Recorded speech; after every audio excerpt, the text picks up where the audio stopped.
इस विधानसभा क्षेत्र की हम बात करते हैं। एक तरफ कांग्रेस है और कहीं ना कहीं कांग्रेस के घर में भी सेंध लगी है। भारतीय जनता पार्टी से आप लड़ रहे हैं, आपके ही कुछ सहयोगी। क्या लगता है बड़ा मुकाबला किससे होने वाला है इस विधानसभा चुनाव में? देखिए, ऐसा लगता नहीं है कि किसी के साथ कोई मुकाबला है, लेकिन अगर हर पार्टी अपना अपना जनाधार होता है पार्टी का, तो जब भी मुकाबला होगा तो किसी पार्टी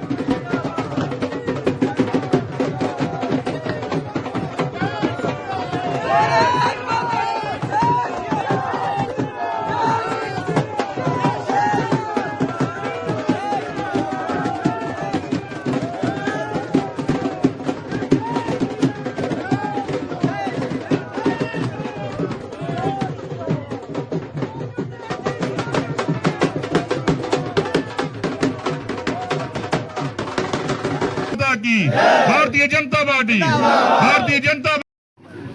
नमस्कार, सभी हमारे चैनल के दर्शक हैं, सभी को नमस्कार, आदाब, सत श्री अकाल। मैं आपका अपना दोस्त साथियों प्रदीप शर्मा। तो इन दिनों जम्मू कश्मीर की बात करते हैं तो जम्मू कश्मीर विधानसभा चुनाव की तरफ धीरे धीरे आगे बढ़ रहा है। फर्स्ट फेज़ की वोटिंग की बात करते हैं तो वो हो चुकी है और इस समय दूसरे फेज़ की वोटिंग जो है वो होनी है और इसके बाद तीसरे फेज़ की। तो इस समय हम शंभ क्षेत्र की पंचायत कठाड़ में पहुंच चुके हैं और हमारे साथ बात करने के लिए राजीव शर्मा जी हैं। पहले भी ये विधायक रह चुके हैं, लेकिन कहीं ना कहीं इस बार क्षेत्र कुछ बदल चुका है। राजीव जी, सबसे पहले तो आपका स्वागत है जी। धन्यवाद। और आपका भी, आप तक टीवी का मैं सबसे पहले धन्यवाद करता हूँ, आपने ये मौका दिया जी। क्या लगता है, पिछली बार भी आप यहाँ से विधायक जीते थे और इस बार क्षेत्र बदल गया, कितना परिवर्तन है, इसको आप किस तरह से देखते हैं? देखिए, क्षेत्र काफ़ी बड़ा हो गया है, क्योंकि एक हमारा रियासी जिला के साथ लगता है, दूसरा कॉर्नर हमारा जो है वो रजौरी जिला और तीसरा पाकिस्तान बॉर्डर के साथ लगता है। क्षेत्र तो काफ़ी बड़ा है, लेकिन इसमें कोई चिंता वाली बात नहीं है। काम करने वाले को कोई बड़ी चिंता नहीं है, क्योंकि जिसने काम करना है उसने तो पूरे क्षेत्र का ही विकास करना है। और बड़ा अच्छा लग रहा है कि अब चुनाव में जब उतरे हैं तो पहले तो लगता था कि पता नहीं क्या होगा, लेकिन जैसे जैसे चुनाव आगे बढ़ रहा है तो हमें तो ऐसा लग रहा है कि ये सब एक तरफा मुकाबला है, कोई है ही नहीं आगे टक्कर में ना।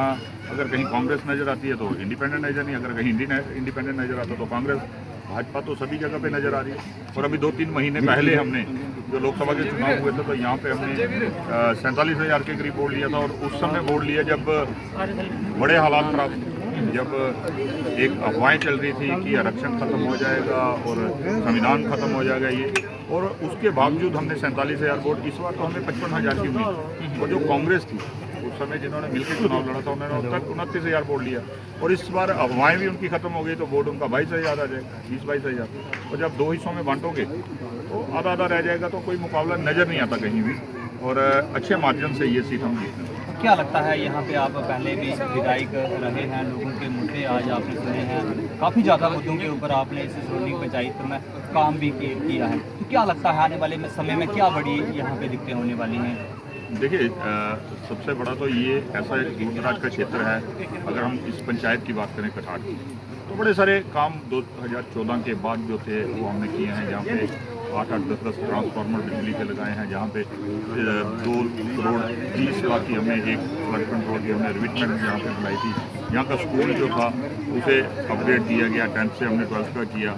और रोड कनेक्टिविटी, और लगातार ये दौर लगातार चल रहा है, क्योंकि 2019 में जब हमारी सरकार चली गई थी उसके बाद हमारा जो PRI सिस्टम लागू हुआ, हमारे पंचायतों के लोग, हमारे BDC, हमारे भाई DDC लगातार इस क्षेत्र का विकास कर रहे हैं। और अच्छे खासे प्रोजेक्ट्स यहाँ पे इस समय जो चल रहे हैं, और करोड़ों के हिसाब से। अगर मैं अभी जो आने वाले प्रोजेक्ट है, मैं अगर उनकी बात करूँ तो 32 करोड़ के करीब सिर्फ अभी रोड कनेक्टिविटी के प्रोजेक्ट, जल जीवन मिशन के करोड़ों के प्रोजेक्ट। और किसी भी क्षेत्र में और किसी भी ऐसे वर्ग के लिए जितनी भी हमने योजनाएं शुरू की और हर क्षेत्र में जितने विकास कार्य किए हैं, मेरे को लगता नहीं साथियों अब इतनी ज़्यादा दिक्कत होगी, क्योंकि आने वाले समय में केंद्र सरकार और ज़्यादा फंड मुहैया करवाएगी इसके लिए, और हम जितने ज़्यादा से ज़्यादा विकास कार्य जो रुके हुए हैं वो भी हम करवाने का प्रयास करेंगे। तो क्या लगता है, इस विधानसभा क्षेत्र की हम बात करते हैं, एक तरफ कांग्रेस है और कहीं ना कहीं कांग्रेस के घर में भी सेंध लगी है। भारतीय जनता पार्टी से आप लड़ रहे हैं, आपके ही कुछ सहयोगी। क्या लगता है बड़ा मुकाबला किससे होने वाला है इस विधानसभा चुनाव में? देखिए,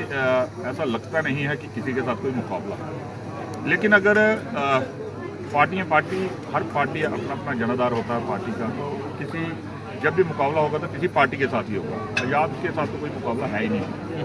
तो हो सकता है काफ़ी पीछे रहने वाली है। पार्टी भी जो होगी तो एक तरफा, मैंने जैसे आपको बताया कि एक तरफा है, यहाँ पे कोई पार्टी वाला बात है नहीं। तो रहेगा भी, अगर दूसरे नंबर पे रहेगी तो कोई पार्टी ही रहेगी। आज़ाद वालों का तो कोई लगता नहीं यहाँ पे कुछ भी ऐसा होगा।